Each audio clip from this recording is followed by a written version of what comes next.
बिस्मिल्लाहिर्रहमानिर्रहीम। शुरू अल्लाह के नाम से जो बड़ा मेहरबान और निहायत रहम वाला है।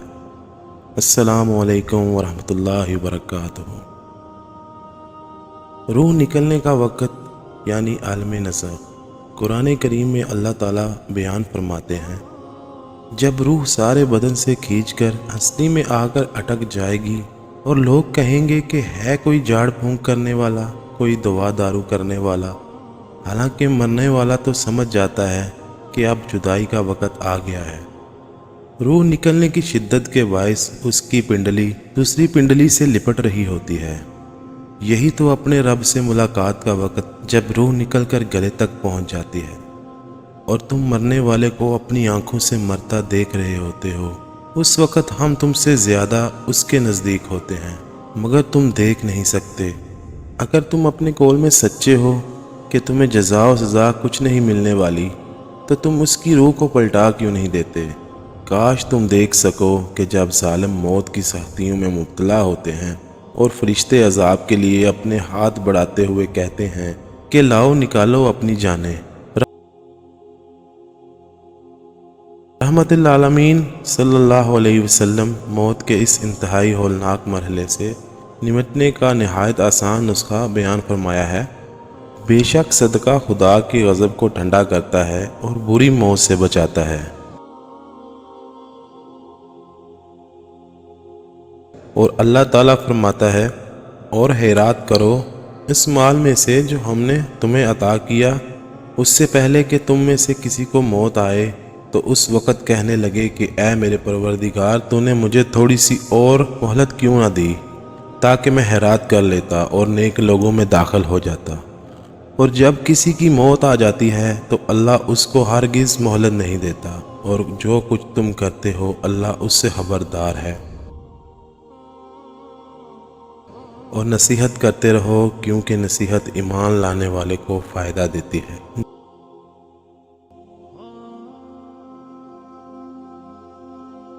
जब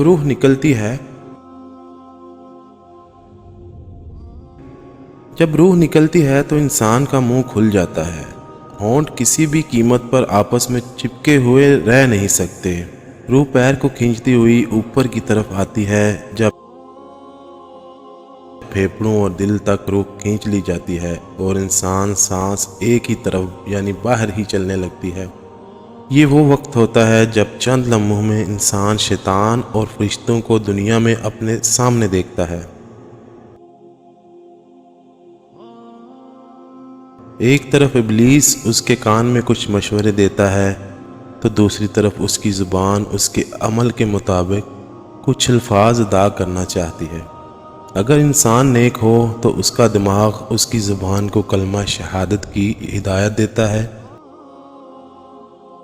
अगर इंसान काफिर हो, बददीन, मुशरिक या दुनिया परस्त होता है, तो उसका दिमाग कन्फ्यूजन और एक अजीब हैबत का शिकार होकर शैतान के मशवरे की पैरवी करता है और बहुत ही मुश्किल से कुछ अल्फाज ज़बान से अदा करने की भरपूर कोशिश करता है। ये सब इतनी तेज़ी से होता है कि दिमाग को दुनिया की फजूल बातों को सोचने का मौका ही नहीं मिलता। इंसान की रूह निकलते हुए एक ज़बरदस्त तकलीफ़ सहन महसूस करता है, लेकिन तड़प नहीं पाता, क्योंकि दिमाग को छोड़कर बाकी जिस्म की रूह इसके हलक में इकट्ठी हो जाती है और जिस्म एक गोश्त के बेजान लोथड़े की तरह पड़ा हुआ होता है, जिसमें कोई हरकत की गुंजाइश नहीं रहती। आखिर में दिमाग की रूह भी खींच ली जाती है। आंखें रूह को ले जाते हुए देखती हैं, इसलिए कि आंखों की पुतलियां ऊपर चढ़ जाती हैं या जिस सिमत फरिश्ता रूह कब्ज़ करके जाता है उस सिमत की तरफ होती हैं। इसके बाद इंसान की ज़िंदगी का सफ़र शुरू होता है, जिसमें रूह तकलीफ़ों के तहखानों से लेकर आराम के महलात की आहट महसूस करने लगती हैं। जैसा कि इससे वादा किया गया है, जो दुनिया से गया वापस कभी लौटा नहीं, सिर्फ इसलिए क्योंकि इसकी रूह आलम बरज़ख का इंतज़ार कर रही होती है, जिसमें इसका ठिकाना दे दिया जाएगा। اس دنیا میں محسوس ہونے والی طویل مدت ان روحوں کے لیے چند سیکنڈ سے زیادہ نہیں ہوگی۔ یہاں تک کہ اگر کوئی آج سے کروڑوں سال پہلے ہی کیوں نہ مر چکا ہو، مومن کی روح اس طرح کھینچ لی جاتی ہے جیسے آٹے سے بال نکالا جاتا ہے۔ گناہ گار کی روح ہاردار درخت پر پڑے سوتی کپڑے کی طرح کھینچی جاتی ہے۔ اللہ سبحانہ وتعالی ہم سب کو موت کے وقت کلمہ نصیب فرما کر آسانی کے ساتھ روح قبض فرما، اور نبی پاک صلی اللہ علیہ وسلم